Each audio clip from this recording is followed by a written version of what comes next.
welcome to this week's Wellness Watch. Today's session was originally recorded on Learn It Live, our live learning platform, as part of Season 1 of Wellness Watch. If you have any questions, just put them down in the comments below, and please be sure to subscribe for more herbal medicine, health, and wellness-related content from the Dancing Herbalist.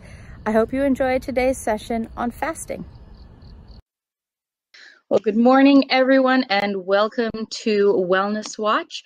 If you don't know me yet, my name is Jillian Karnrick, and I am joined today by Annabelle Shiver. How you doing, Annabelle? Good morning. Doing well. Glad to be here. I'm glad too. So for those of you, again, who don't know us, I run the company, The Dancing Herbalist. I have a Master of Science degree in herbal medicine.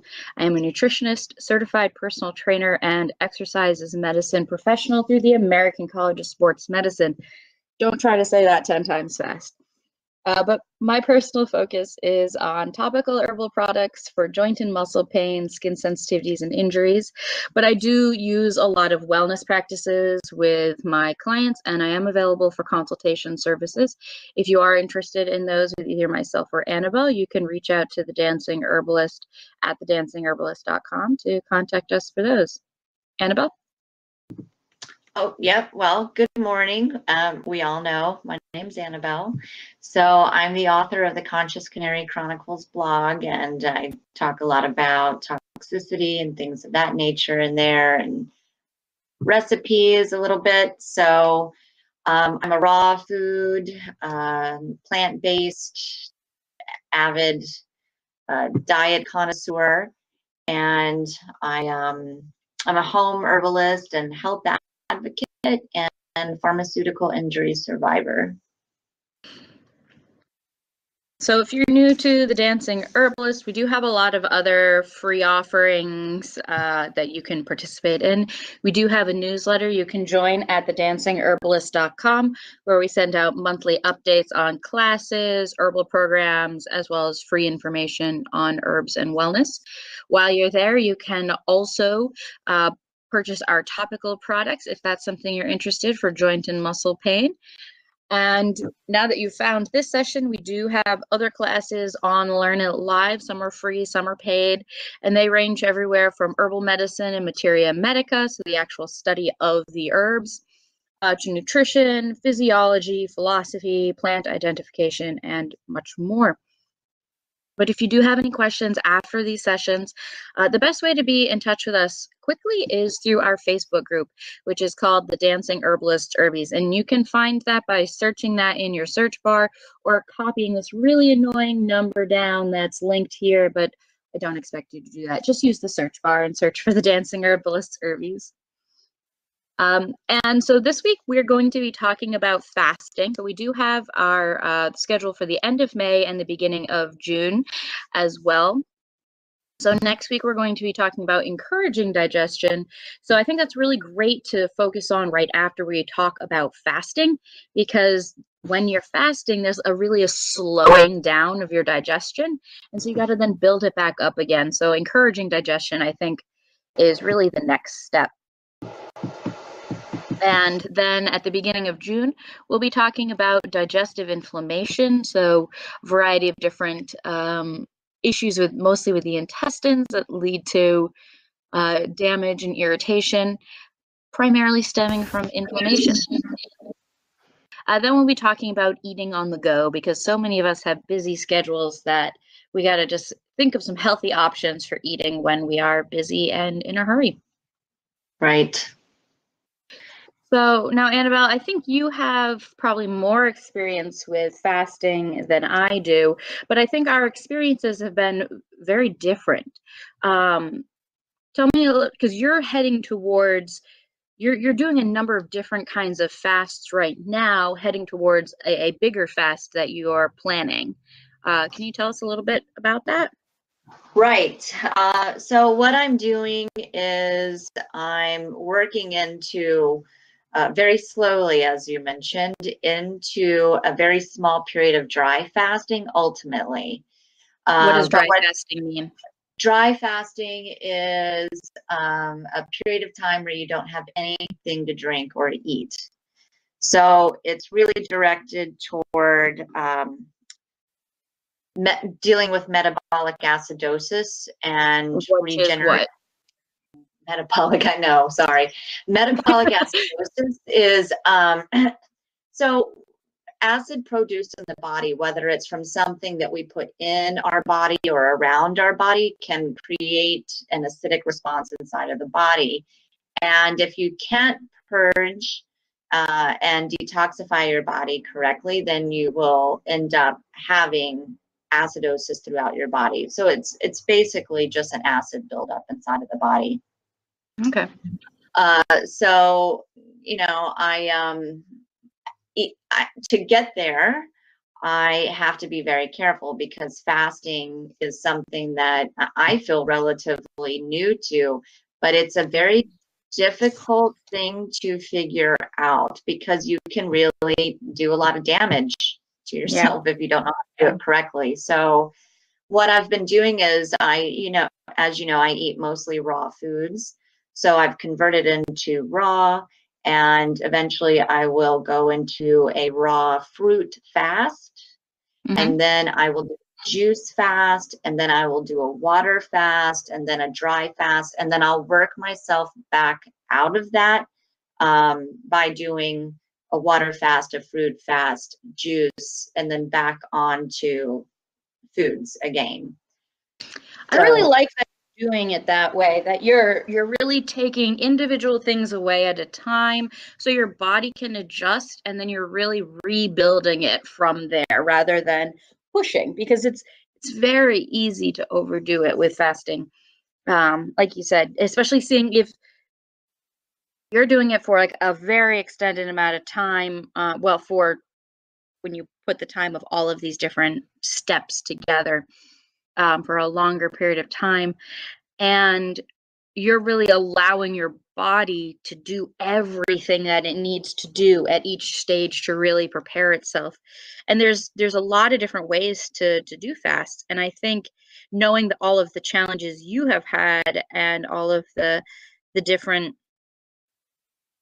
symptoms and different toxicity loads that you've had to deal with, I really think that doing this huge cleanse of your entire body is really important. And I am personally really not a fan of cleanses. Yes, I agree. And I think when I talk about, so I think cleansing and fasting kind of goes hand in hand sometimes. And when I think of cleanses, I think mostly of the bowels and the liver, gallbladder, and really allowing that to flush out. So really just the digestive system. But this more built up fast that you're doing is really allowing all of the different systems of your body to really flush out. And I'm actually curious, how are you doing anything in particular, or do you plan to do anything in particular with this to support your lymphatic system to help that move a little bit more with this fast? Yes, absolutely. But you know, it's interesting because I really didn't have the key of the lymphatic system, I think, in place when I first started learning all of this. Yeah. And one thing I didn't realize is, you know, the necessity to make sure that my kidneys and my endocrine system, adrenals, were really, really strongly supported. For me, since I've had issues with kidney function, first I've had to work on getting them back to functioning, and then make sure that my system is at least flowing whenever I do go into fasting. So that's why I've really taken it slow, and I think that's something that we always talk about, and that people really could benefit from understanding, is that it really is your body sets the pace. And what I find with taking one thing out at a time is that my body, like you said, it can stabilize, and then it can say, okay, I'm ready to go a little bit deeper now. I feel stable here. Things are flowing, because a lot of times getting into this can kind of jolt your system, and then you end up with really high levels of ketosis, which I think is related to the kidney function. Yeah, I think it can be. And I think because so when we think of people in general, the society in America, or even we say can label as the West, is very much a society of excess. I think I've said this before. Yes. And that's why a lot of the herbs that come from this region of the world tend to be detoxifying herbs to help the fact that there's a lot of excess. And I think you have a unique situation because I think you have been living in a state of deficiency for a very long time. Right. So Right. for you, like, just because I know or some of your history, so to say, there's been a lot of times. I mean, you love bananas. We know you love bananas, but like that is one of your building foods. Versus a lot of people can't eat lots of bananas for one reason or another. But for you, it really strengthens your body to have that quality. I remember when you and I were first talking about sweet potatoes for you, how you weren't like a huge fan of sweet potatoes, but I was like, you can eat it and you need that density to help build your body up.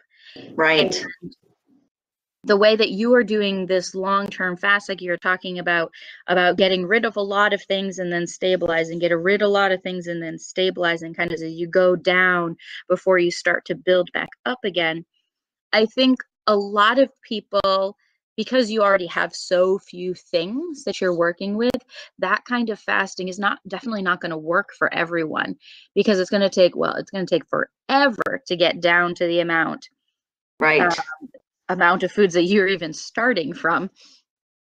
But when I was first introduced to, let's say, a healthier way of fasting, it was introduced to me in high school by one of my dance teachers, who suggested that. I mean, her idea was because we were dancers, we generally needed to reduce our body's inflammation just in general, because we were Sure. doing so much exercise, and our diets weren't terrible, but they definitely weren't amazing. They were still standard American diets, but they were on the better side of the spectrum. Right. And so she suggested, because one day a week we did not have dance classes. So she encouraged us to actually fast and not eat on those days, so our body's inflammation load could drastically drop. And Yeah, I mean, that's really interesting. The inflammation key makes a lot of sense to me. The difficulty that we have in the body with inflammation, and that's an acid response. Mhm. Inflammation is necessary for us. It's our It is. body's response to something. It's trying to protect itself. It's trying to recover. Yep, it's how we heal. So, right. And so fasting, I think, is really something that, uh, it can be very difficult, not just because you're going without food or water or whatever fast you're doing, for whatever period of time. Right now, I'm doing intermittent fasting, which means that I eat my last meal around 6 o'clock in the evening, and then I wait as long as I can when I get up to eat something. And I Mhm. just increase that time slowly and slowly and slowly. But, you can also have an inflammation response if you're very sick, as I've been, whenever you do fasting. Yes.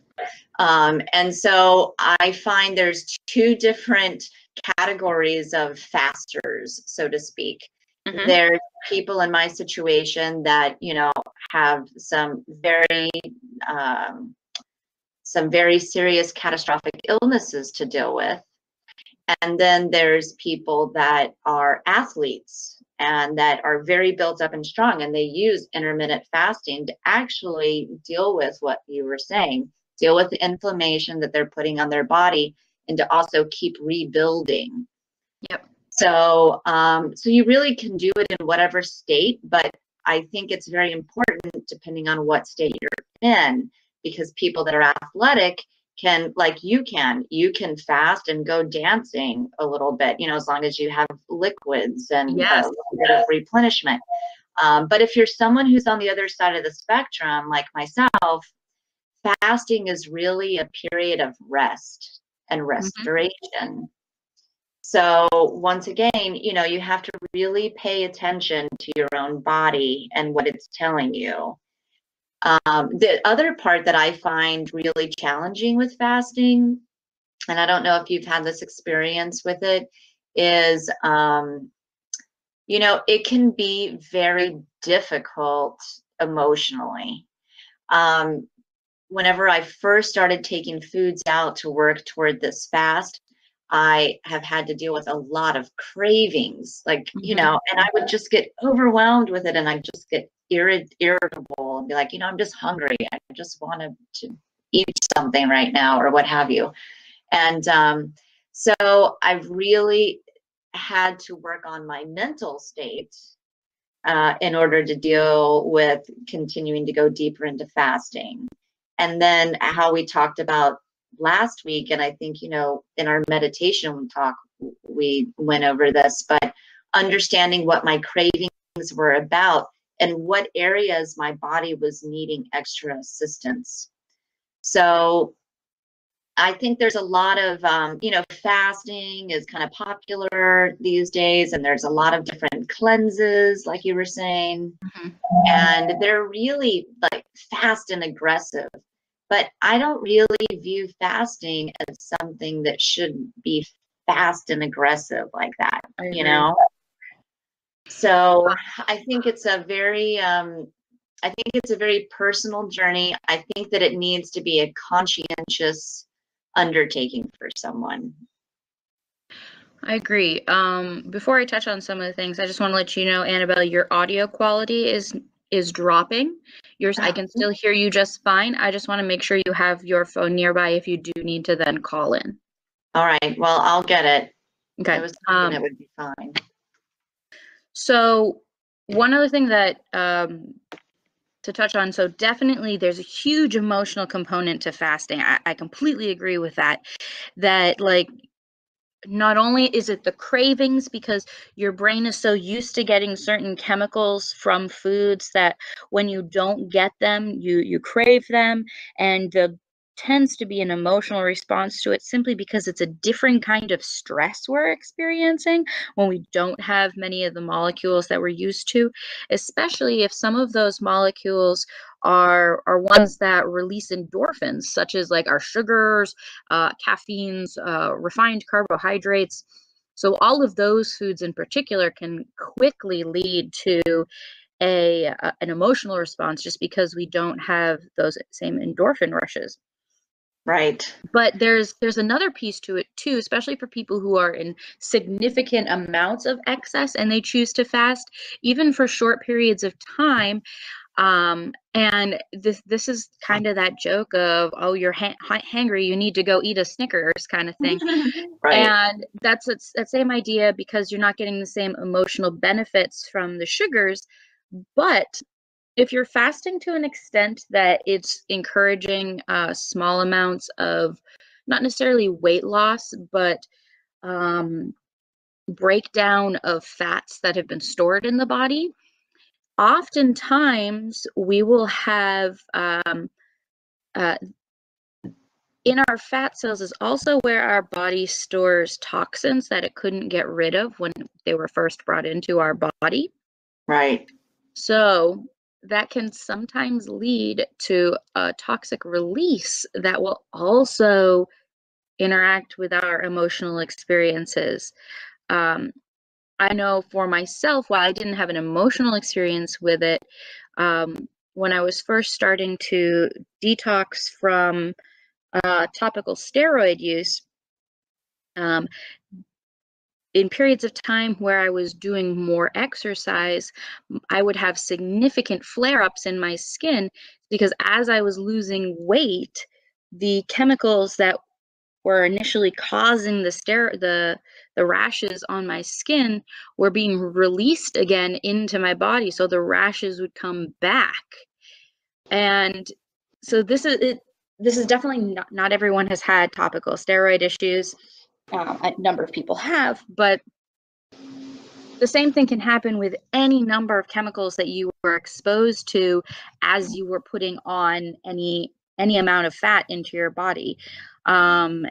And so as you are fasting, your body will break down some of that fat regardless of how long you're fasting for. So you can have what looks like negative effects, whether that be your skin or your mood or cramps, like muscle cramps, because that could be common as well. All of these things can happen when you're fasting, and it's because your body's trying to get rid of these toxic molecules that are just hanging out in there. And for people who are more excess people, not necessarily people who are more pitta and more physically active, but also people who do tend to hold a little bit more weight on their bodies and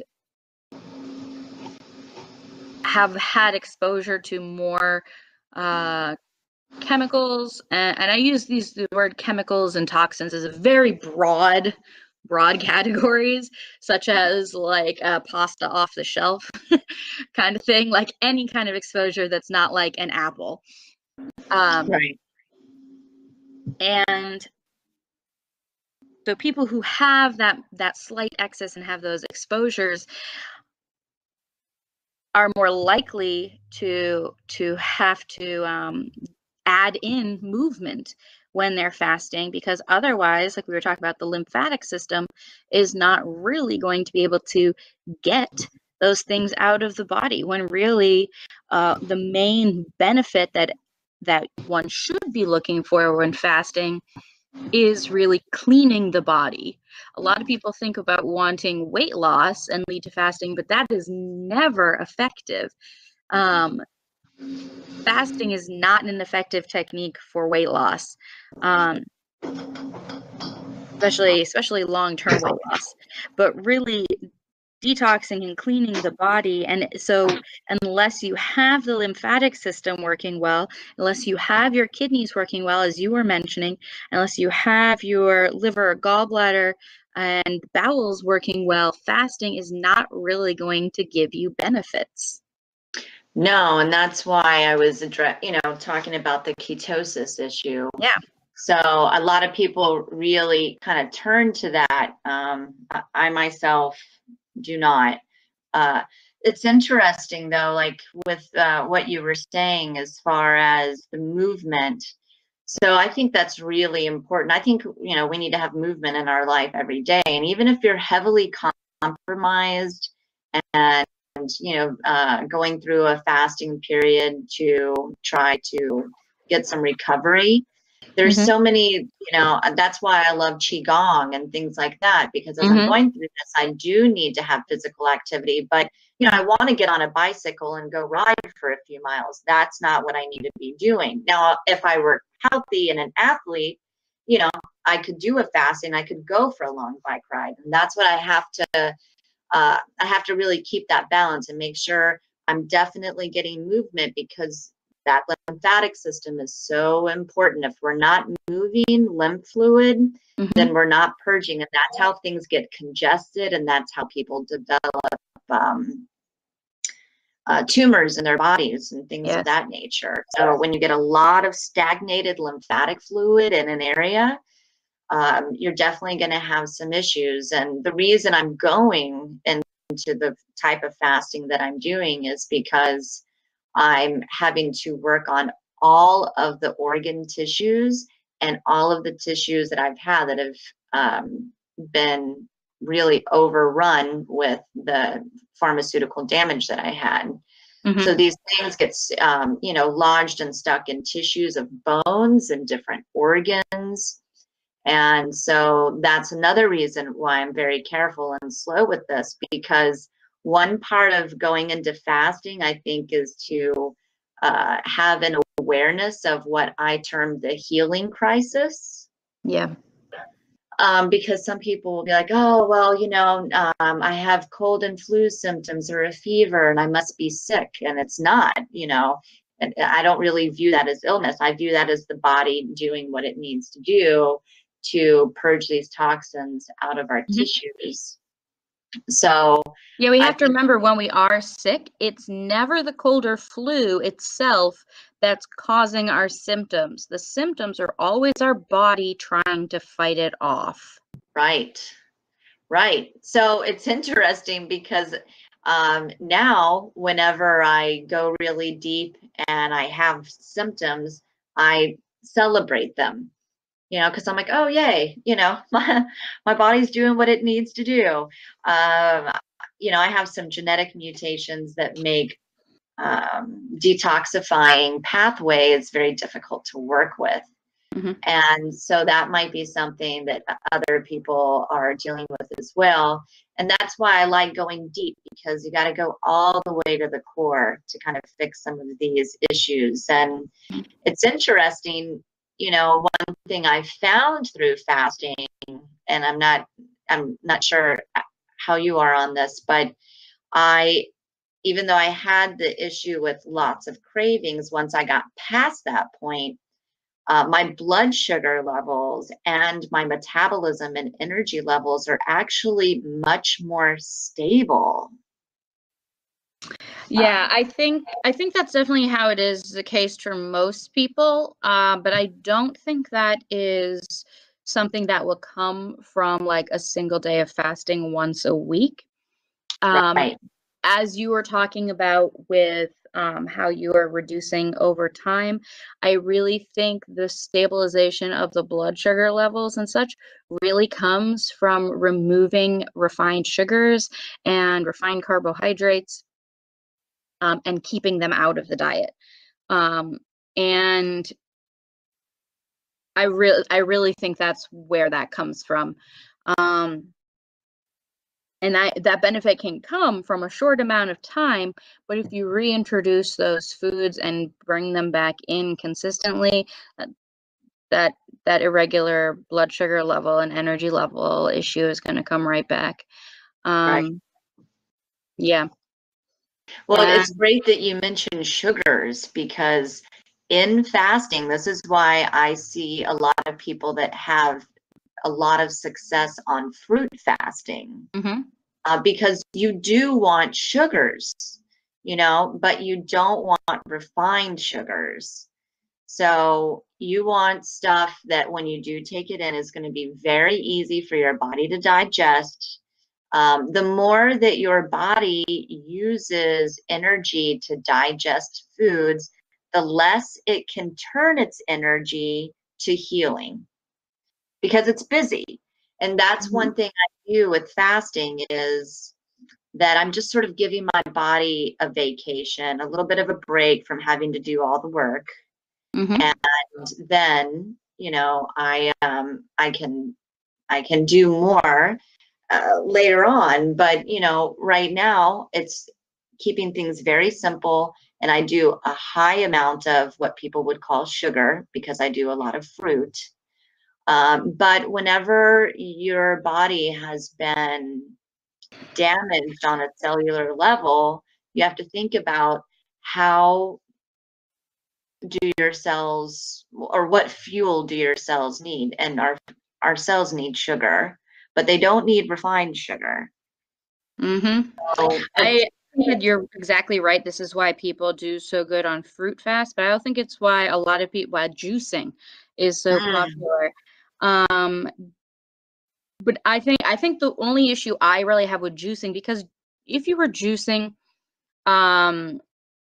I think when someone juices, I think it's a great idea to, let's say, go a week with just having juiced foods, but really you need some sort of fiber in there. You can't just, like, if you're going to be consistent, and I think adjusting to then juicing for like one meal a day or even 2 meals a day, if your other meal is a substantial meal, I think is really important. And a lot of people try to go on juice fasts for long, long, long periods of time. And I think there's some problems with that because one, I think you need to get a broader spectrum of molecules than what many people juice with. Now, you can get a broad spectrum if you choose to do it in that fashion, but a lot of people don't. And just that lack of fiber can really upset the colon. And if you really want to be cleaning the colon, you need to have that fiber because that's the stuff that kind of scrapes the walls to help get the bad stuff out. Right. But the other thing with that, oh goodness, I forgot what I was saying.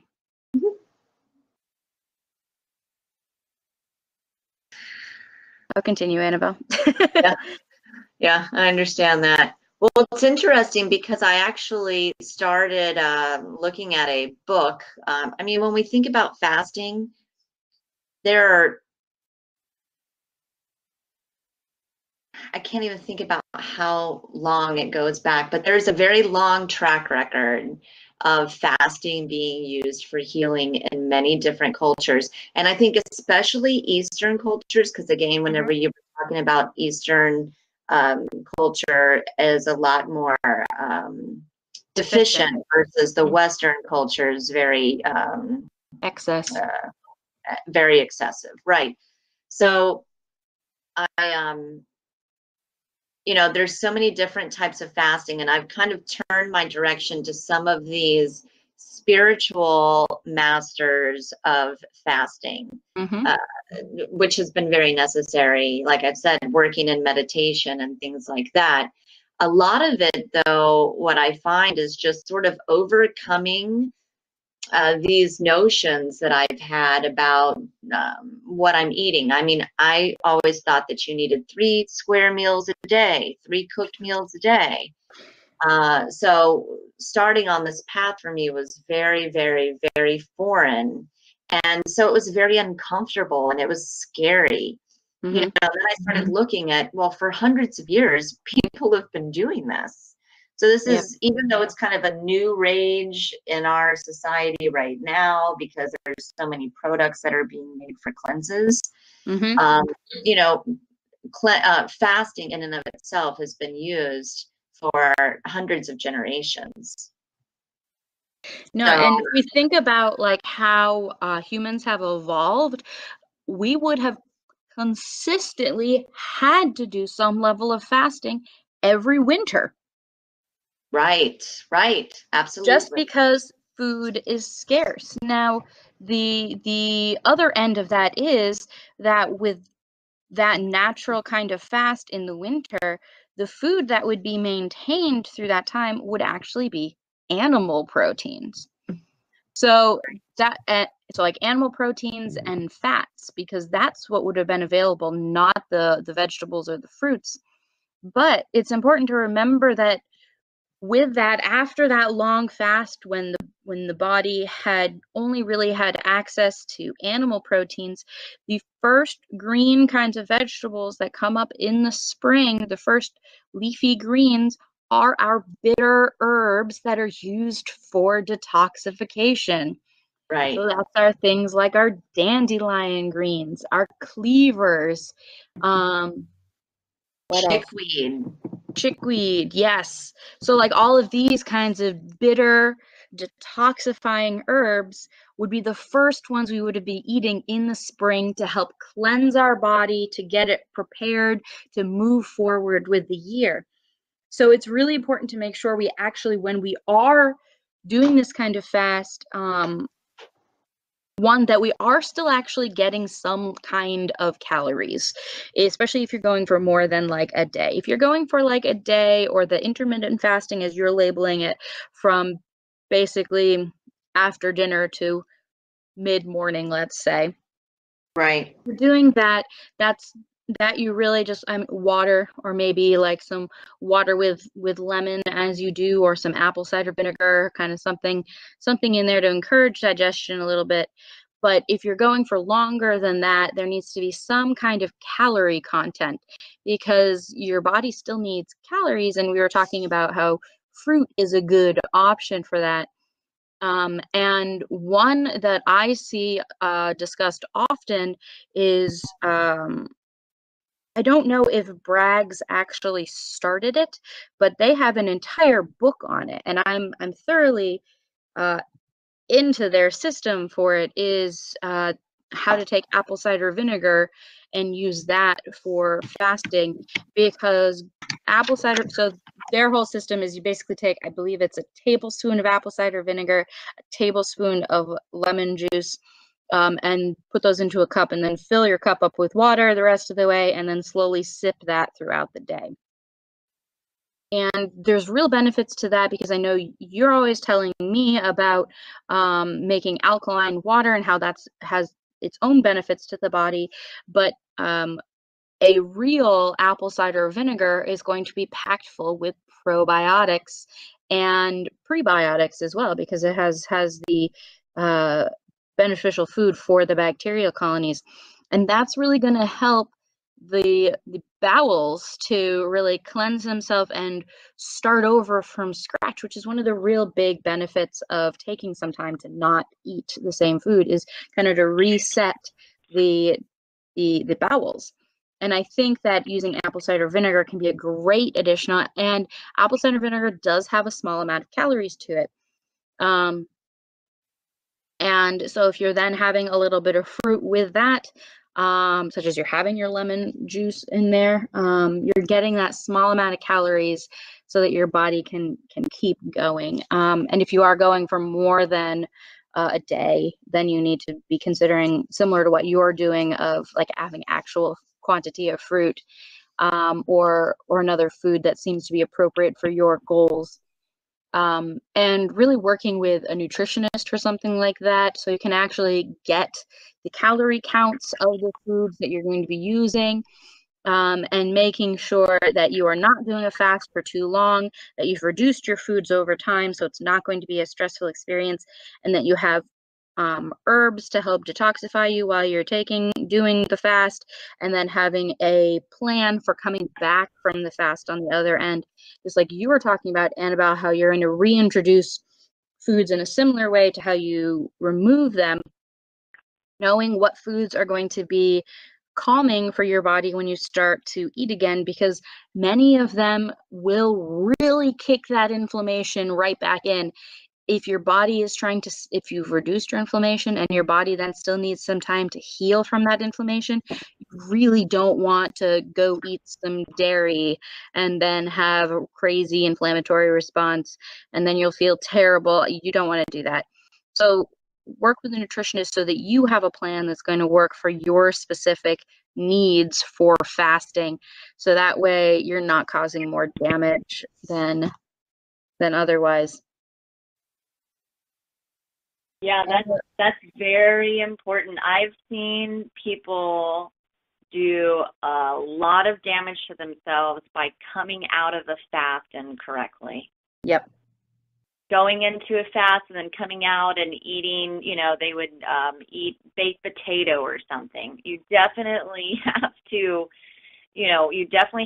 work back up to things, and it just has to be a very conscientious process that you undertake. And I think it's a really wise decision to try and find a very well qualified, knowledgeable nutritionist or detoxification specialist.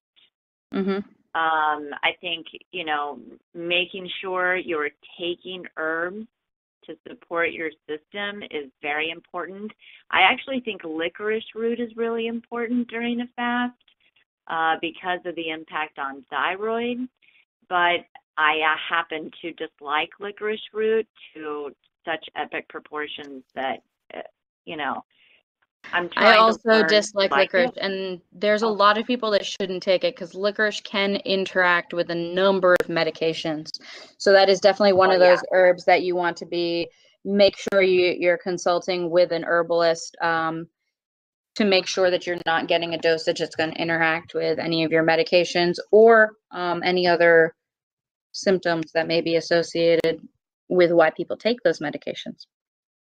Absolutely. I mean, that's a really good point, because I don't take medications anymore, but your body's system, whenever you're taking pharmaceuticals or over-the-counter drugs, definitely takes a hit on a metabolic level. So jumping into a fast while you're on medications without having guidance is definitely a recipe for disaster. Yes.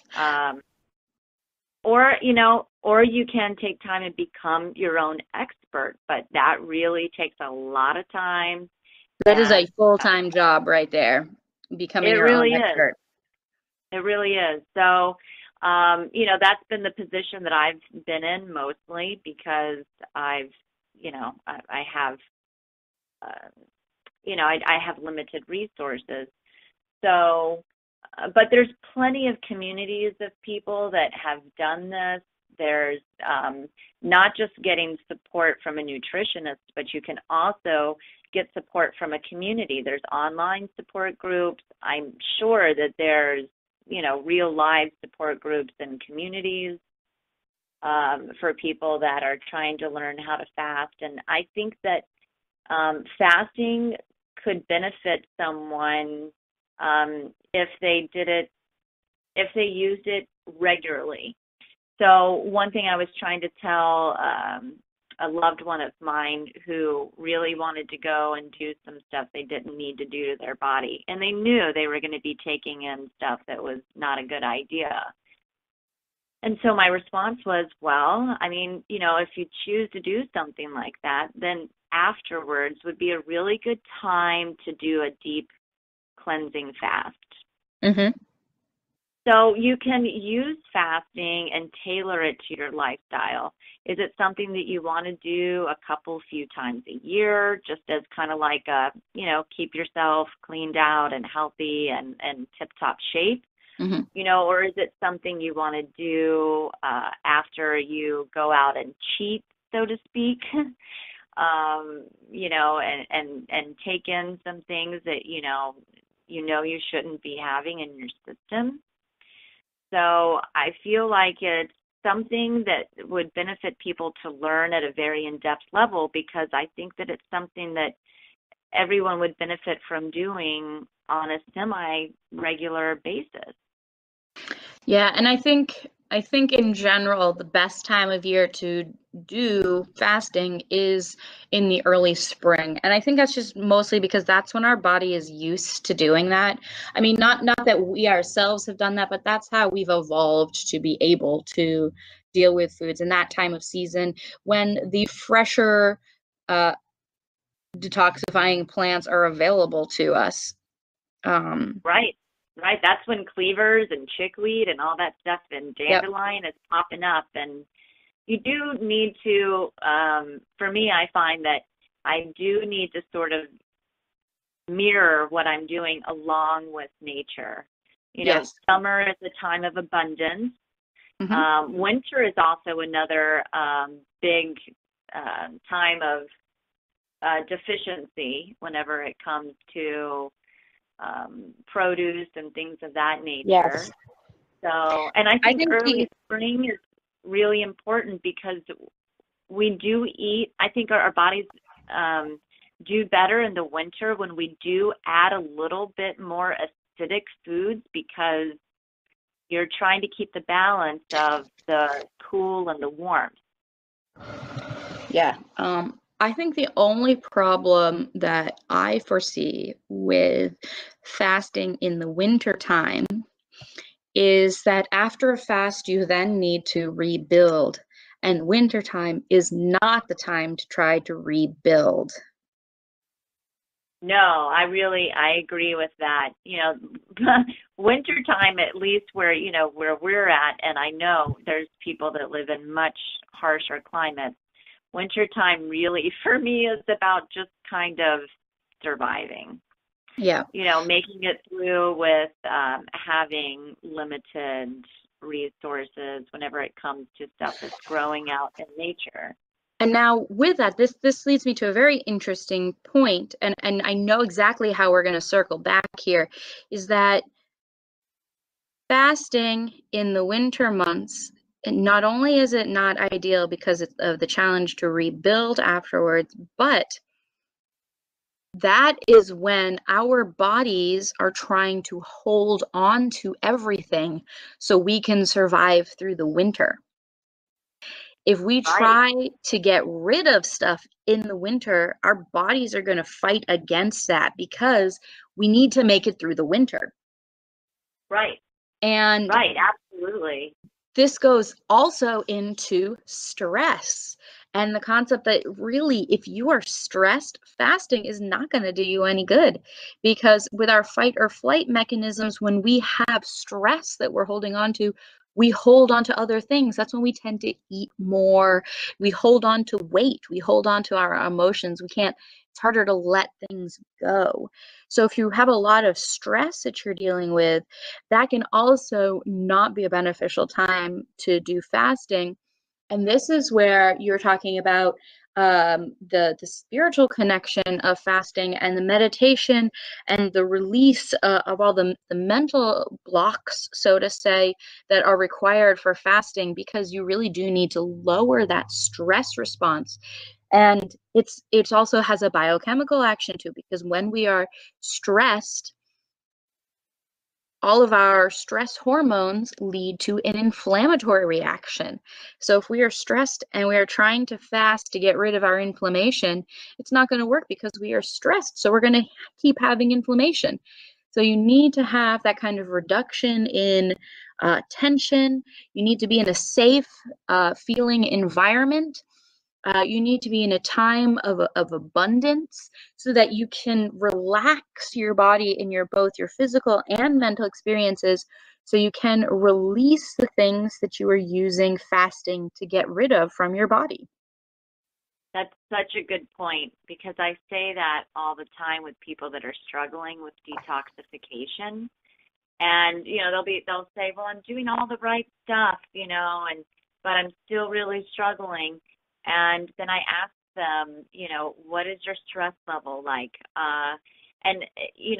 Detoxification and fasting, to be honest, to me, is not even all about food. It Mm-hmm. means that I don't participate in certain things um, that trigger my emotions in a negative way. Because when the body, like you said, when the parasympathetic system is not at rest, that's why we heal, why sleep is so healing. Our Mm-hmm. bodies have to be at a state of rest in order to be able to turn on the detoxification pathways. So if you're going into a fast and you're very stressed in your daily regular life, or if you're very stressed about the fast that you're going to go into, Yep. you really you really are not going to get the benefits of actually fasting because your body's not going to be able to detoxify correctly. So that's a really good point. When as I keep going further into fasting and whenever I do go deeper in, I really simplify my life a lot. I read books that make me happy. I don't watch the news. I don't watch TV shows about serial killers. I mean, I'm sort of fasting in all aspects of my life, not just with what I'm eating or drinking. I know this is a complete sidetrack, but you're talking about not watching shows with serial killers in it.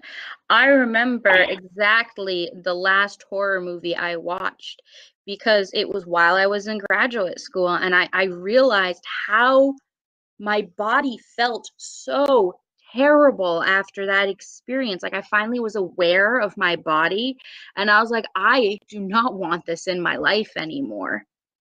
Right, And right, and that's so interesting. so like it's been many years now since I watched a horror movie. And while I like the concept, I think they're interesting and they can be a rush. My body doesn't feel good afterwards. And if I can't feel safe and secure all the time, then that is holding me back from other possibilities in my life. And it seems like such a small thing to like not watch a movie. Right. It's so interesting because I had the same experience. It took me longer to figure it out because I used to really love, horror movies and things Hmm. of that nature. But I felt horrible all the time. But that's another interesting aspect that I have found for myself in fasting Hmm. is that there's a lot of things that I thought that I really enjoyed, but once I took a step back and realized the impact that they were taking on my body on a physical or physiological level, I, decided that's not benefiting me anymore. Sure, it's something that I liked or that I got, how you were saying I got a rush from it or what Hmm. have you. But, I just don't want it in my life. And I think fasting really reveals a lot of that to me. It's things that I've just decided that I'm just done with that. I'm ready to walk away from that path or that pattern or that habit.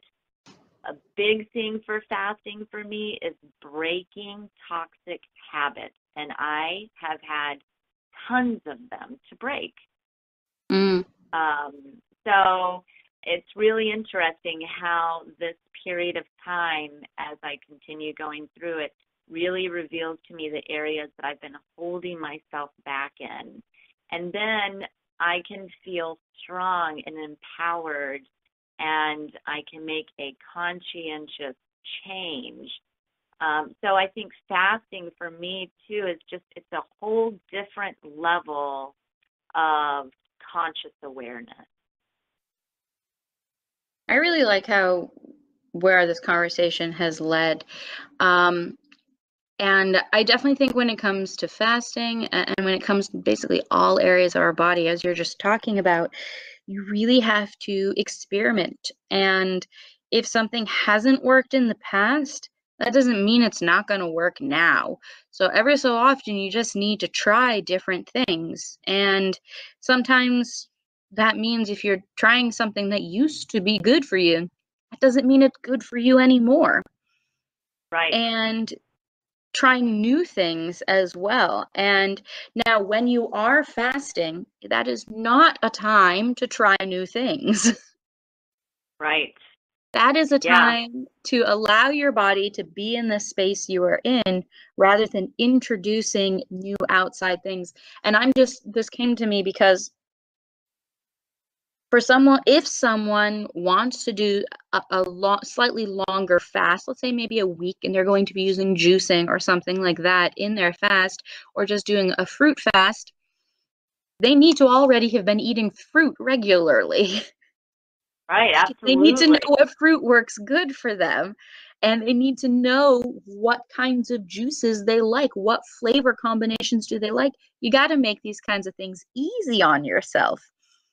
Right. And It really is about lightening up the load on the body and the mind. yeah. You know, I find that I read a lot. I just sit in nature a lot. And that's another part of fasting too. I Mm. think getting out into nature when you're fasting just helps to give a grounding, a centering effect, and it helps me stay on the path because I'm on a path that's aligned with nature. And when I get out in nature and I spend time in nature, I can clearly see that. And so that helps me overcome those times whenever I'm like, you know, I don't want to eat fruit until 4, because that's what I do. I eat fruit until 4 o'clock, and then, I eat another meal. So at times trying to deal with like the instant gratification that I've been used to having most of my Hmm. life, I have to get back into nature and say, no, well, that's what I want, but it's actually not aligned with the natural process. And it just keeps me focused. And while it may be hard for you and I to believe, while going out into nature is definitely healing for you and I, there are a lot of people out there that are scared of nature, especially a lot of people who like grew up in a city, for instance. But it's really important to have a list of tools of if I think this is going to happen, or if this food's not going to work for me, if this isn't satisfying me during my fast, I need another option. So have those alternative options. When I'm feeling stressed or sad while I'm fasting, I know I can have these three things I can do. I can go take a bath, I can read a book, I can go for a walk. Um, I can watch a movie. So having that list of like, these are things that are going to bring me back and bring me back to the road that I want to be on right now. And I think for you and I, going out into nature might be options, going and meditating, or writing. Writing could, I think, be a great one, especially journaling throughout the whole experience of fasting, I think is really, really key. And we haven't mentioned that yet because you need to be able to see how your body is changing. And especially starting before your fast, so you can see where your base point is and writing down things like how you feel physically and emotionally throughout the whole process. So that way you can see a change as well as see like if you make any slight alterations throughout your fasting period, what's actually affecting what and where are you getting benefits or where are you getting setbacks. Because it's much easier to see patterns when you have them written down. And this is something that a practitioner you're working with could definitely be helpful in guiding you in those things. Yeah, that's really spot on. Really very spot on. Keeping a journal about your experience physically and emotionally is for me has been crucial. And it's interesting whenever I go back in my journals and I find different foods I was trying to get out of my diet that I was struggling with, that I really was addicted to. I look back in my journals and how hard I was struggling. And now I'm at a point, with some of those things where I don't ever want them again for the rest of my life. But when I look at my old journals, I can really also see the progress I've made. And that's another thing that keeps me going whenever I'm having those weaker moments. Having that plan B, like you're saying, and then having something that continues to keep me inspired, and seeing the progress that I've made keeps me inspired. And I think in a month or so, we plan to talk about behavior change. And I think that's a really key is to be able to track where you've been and see where you're going and have goals and see where you are, because if you have goals and you have solid reasons for making changes that have an emotional, physical experience and connection to you, things changes and projects like fasting can be significantly easier to follow through with. Yeah, absolutely. Absolutely. And I like to keep my intentions and goals type thing posted around, written, just so sometimes I need to remember what I'm doing and why I'm doing it. Yeah, I personally really like to say things out loud. My cat might think I'm crazy. Well, of course, she thinks I'm crazy, but saying things out loud make them more real. And if saying them out loud to yourself is not enough, tell a close friend and be like, this is what I'm going to do. I don't need you to do anything about it, but I need to tell you because that's going to make me responsible for myself. Right, right. Accountability, absolutely, absolutely. Mm-hmm.